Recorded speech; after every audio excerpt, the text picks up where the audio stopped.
Le 1er septembre 1939, l'invasion de la Pologne par l'Allemagne d'Hitler entraîne l'entrée en guerre de la France et du Royaume-Uni. Les puissances de l'Axe, l'Allemagne, l'Italie et le Japon connaissent des succès militaires rapides face aux Alliés, la France, le Royaume-Uni, les États-Unis et l'URSS qui entrent plus tard dans la guerre. Mobilisés dès le 3 septembre 1939, les Français attendent pendant 8 mois l'attaque allemande. C'est la drôle de guerre. Brutalement, à partir du 10 mai 1940, l'armée allemande lance une attaque éclair. Le nord de la France est très rapidement occupé par l'Allemagne. C'est un désastre militaire qui entraîne l'exode vers le sud de plus de 8 millions de civils. Le 16 juin 1940, le maréchal Pétain devient le chef du gouvernement en pleine débâcle militaire. Philippe Pétain a été formé à l'école militaire de Saint-Cyr. Jeune général au début de la guerre de 14-18, Pétain organise la défense de Verdun en 1916.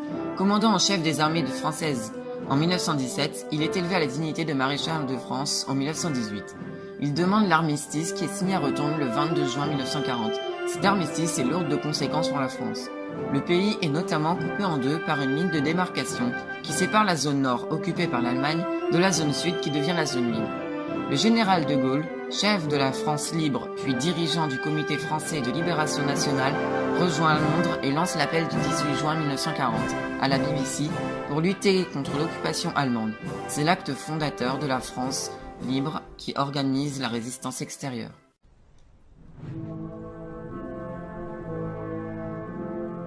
Étant recherché par les troupes allemandes, le général de Gaulle ne put organiser la résistance en France. Alors, de Gaulle fonde une ébauche gouvernementale, la CFLN, soit le Comité français libre national. Il décide de créer une force armée pour aider les Alliés et montrer que la France participe toujours à la guerre. En juillet 1940, malgré son appel du 18 juin, seulement 7000 hommes sont venus le rejoindre en Angleterre. De plus, les colonies d'outre-mer se rallient à la France libre, du général de Gaulle. Pendant toute la guerre, les troupes françaises de la France libre ont combattu avec le soutien des troupes alliées. Les FFL, soit les forces françaises libres, sont créées. C'est le début de la résistance extérieure.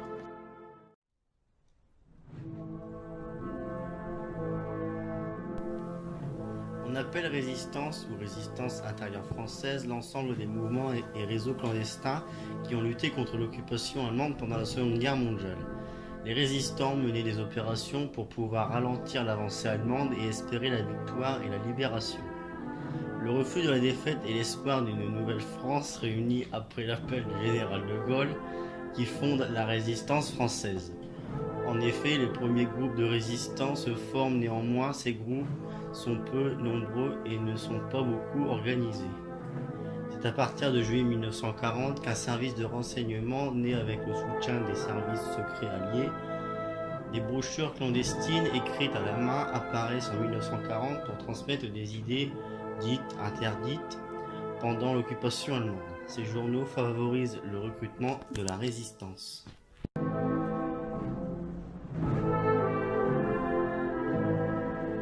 Dès le premier semestre de l'année 1941, voyant la montée en puissance d'une émeute, la représaille s'abat sur de nombreux résistants. Les services secrets alliés et même sur toute personne suspectée de travailler avec des résistants. En effet, de nombreuses personnes sont arrêtées, torturées, exécutées, voire même déportées par la milice française, contrôlée par Vichy et par les troupes allemandes. Ces arrestations, déportations et exécutions troublent l'opinion publique en faveur des résistants. De plus, un nouveau groupe de résistants spécifique apparaît dont l'influence et le recrutement ne cessent de s'élargir. Il joue essentiellement un rôle politique. Il caractérise 3 traits des mouvements de la résistance: la contre-propagande et l'éveil des consciences, la rédaction, la fabrication et la diffusion des journaux clandestins et l'élaboration de projets politiques. De nouveaux mouvements apparaissent comme les francs-tireurs dans la zone sud en octobre 1941. En résumé, la résistance est désorganisée, les résistants sont toujours peu nombreux et les mouvements de résistance ne sont pas coordonnés avec les autres. En janvier 1942, de Gaulle a envoyé Jean Moulin en France avec pour mission d'unifier la résistance intérieure. Jean Moulin est le plus célèbre résistant français. En effet, à lui seul, il unifia tous les mouvements de résistance française et il était profondément convaincu que tel était son devoir en tant que Français. Jean Moulin est né le 20 juin 1899 à Béziers, au sein d'une famille d'universitaires. Passionné par la politique, il obtient une licence de droit et travailla au cabinet du préfet Hérault. En 1937, ses qualités et son dévouement lui valent d'être nommé préfet d'Aveyron. En juillet 1939, il devient le préfet de Chartres. Malgré l'occupation allemande et la chute de la Troisième République, il garda son poste. Cependant, il rejoignent le général de Gaulle en Angleterre à la suite de son appel le 18 juin 1940. Quelques mois après, pendant l'été 1942, les premières luttes armées commencent. Les attentats meurtriers perpétrés contre les soldats allemands augmentent. De nombreuses voies ferroviaires sont sabotées. De plus en plus de Français rejoignent les rangs de la résistance et l'opinion publique se range dans le camp des résistants. À partir de 1942, la résistance extérieure possède à présent une armée puissante constituée d'environ 100 000 hommes. Le général de Gaulle envoie la plus grande partie de son armée soutenir les troupes alliées en Afrique. Ils livreront leur première grande bataille à Bir Hakeim.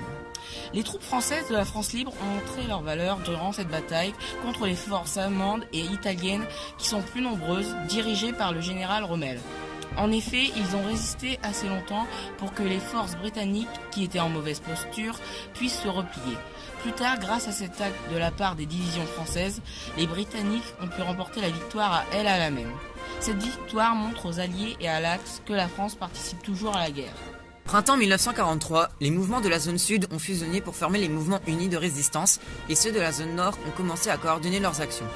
Un conseil national de la résistance a été créé où siégeaient les représentants des mouvements des deux zones, des partis politiques et des syndicats.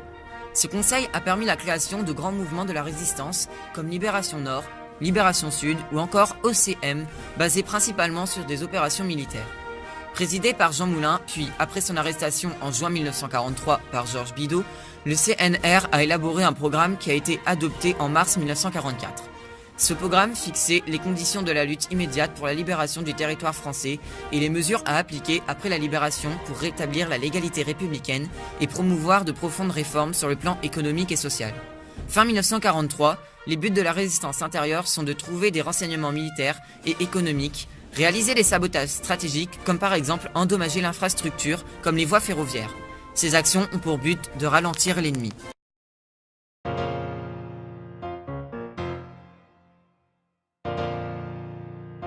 En 1944, les mouvements de la résistance sont unis et forment une force nationale pour libérer la France. La résistance est devenue une menace pour les Allemands. Cependant, les résistants sont avertis d'une opération très importante se déroulant en Normandie. C'est l'opération Overlord. Lors de cette opération, les objectifs de la résistance sont de saboter des relais de communication dans la région et de faire sauter les ponts afin de ralentir les renforts ennemis. De nombreux parachutistes de la France libre et britannique sont envoyés en Normandie quelques jours avant l'attaque pour aider les résistants à affaiblir les défenses sur la plage et dans la région. Le 6 juin 1944, le débarquement des Alliés commence. L'attaque se déroule comme prévu et la région fut prise en quelques semaines. Les Alliés ont réussi à poser leurs pieds en France. Les Américains, aidés par la résistance, lancent un autre débarquement en Provence pour encercler les Allemands. Cependant, la Gestapo devient plus violente dans les régions encore occupées par les Allemands.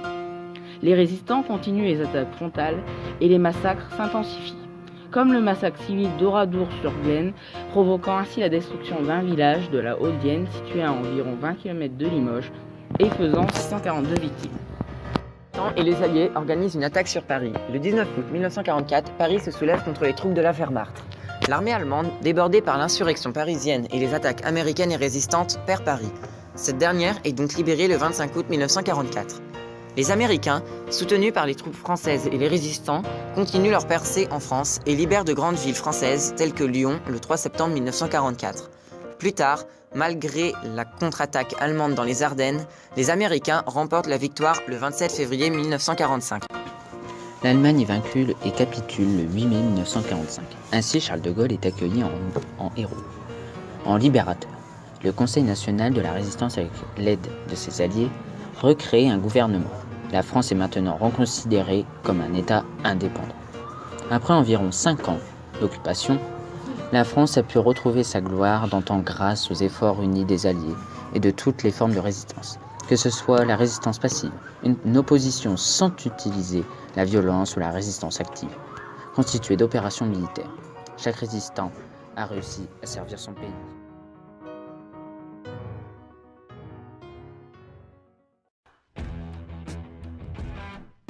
Et on était au maquis de Labassère, ça s'appelait le maquis de Labassère. C'était à aux dizaines de kilomètres de Bagnères de Bigorre. Alors là, fini le douillet campement de chez Poublan, on était avec une couverture comme couchage à la Belle Étoile. Il commençait à faire froid.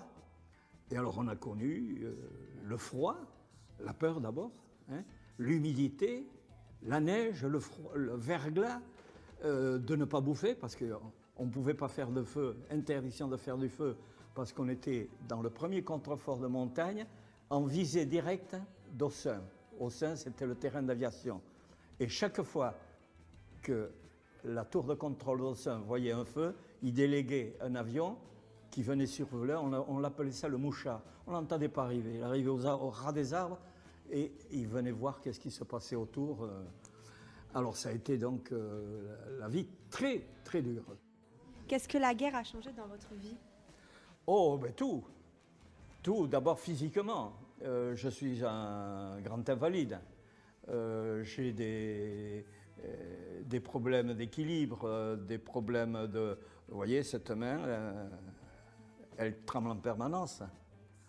Voilà, j'ai été blessé très grièvement. J'ai pris le fusil en pleine figure. J'ai été laissé pour mort.